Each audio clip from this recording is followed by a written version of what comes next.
Olá, meu nome é Isabelle Orso, eu sou aluna PIBIC UniOeste e vou apresentar o meu trabalho de iniciação científica, que é sobre o potencial alopático de manga e seus efeitos sobre o desenvolvimento de sementes de milho. A minha orientadora, então, é a Andréa Maria Teixeira Fortes.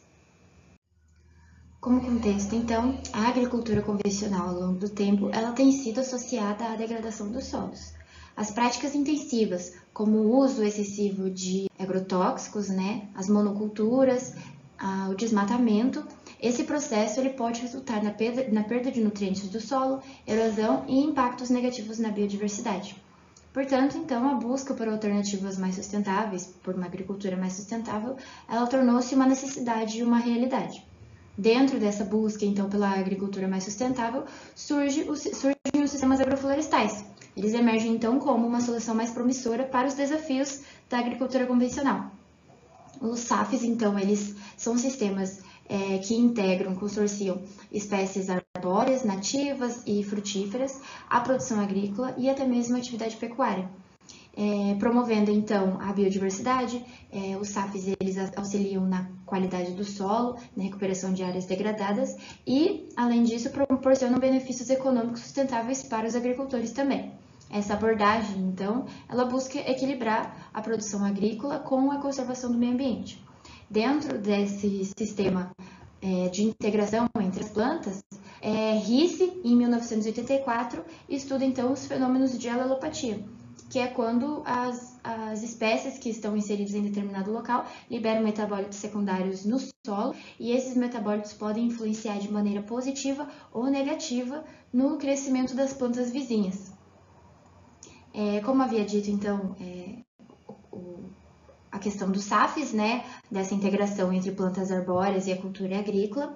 A manga, aqui no Brasil, ela é uma espécie exótica, nativa do Sudeste Asiático, mas ela foi muito bem adaptada ao clima brasileiro.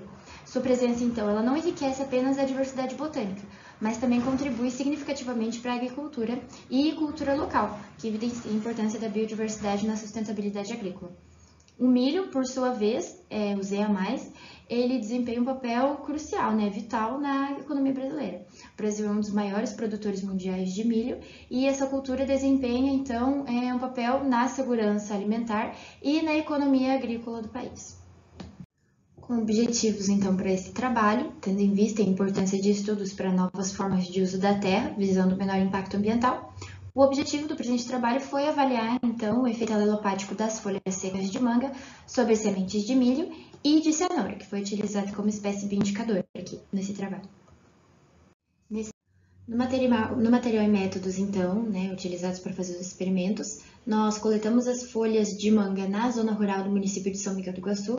Essas folhas foram colocadas em estufa a 60 graus por mais ou menos 3 dias e depois passadas no moinho de facas Wiley até obter um pó bem fino. Com esse pó, então, nós fizemos diferentes extratos com diferentes porcentagens, Foram eles 2,5%, 5%, 7,5% e 10%, além da testemunha que foi a água destilada. E com esses diferentes tratamentos, então, a gente fez o teste de germinação e desenvolvimento inicial do milho e o teste de germinação de cenoura. No teste de germinação e desenvolvimento inicial do milho foi utilizado, então, o papel germiteste em ambos os experimentos. No teste de germinação, considerando, então, as sementes, aquelas que tinham a raiz com considerando germinadas aquelas sementes que tinham 2 centímetros de raiz, e no teste de desenvolvimento inicial, nós medimos a raiz, a parte aérea, e fizemos a massa seca. No teste de germinação de sementes de cenoura, então, nós colocamos 25 sementes de cenoura em placas de Petri sobre papel filtro, umedecemos, então, esse papel com os diferentes tratamentos e colocamos em BOD com delineamento inteiramente causalizado. Ambos esses experimentos, tanto com o milho quanto a cenoura, nós colocamos em BOD com fotoperíodo de 12 horas, a temperatura constante de 25 graus. E no final de 7 dias, nos experimentos com o milho, nós avaliamos, medimos então a parte aérea e a raiz, e no teste de germinação, tanto do milho quanto da cenoura, nós avaliamos todos os dias durante um período de 7 dias para verificar quantas sementes estavam germinadas. Então, para o trabalho, nós obtivemos resultados bem diferentes entre o teste de germinação de milho e de cenoura. Ali, então, no teste de germinação do milho, a gente consegue visualizar que os dados foram praticamente iguais, né? No percentual de germinação, em todos os tratamentos tivemos mais ou menos ali 92% de sementes germinadas. Tempo médio de germinação também foi mais ou menos ali de 3 dias e o índice de velocidade de germinação também não diferiu. No entanto, quando a gente observa ali a tabela de germinação da cenoura, nós vemos que a testemunha e os tratamentos tiveram uma diferença bem grande.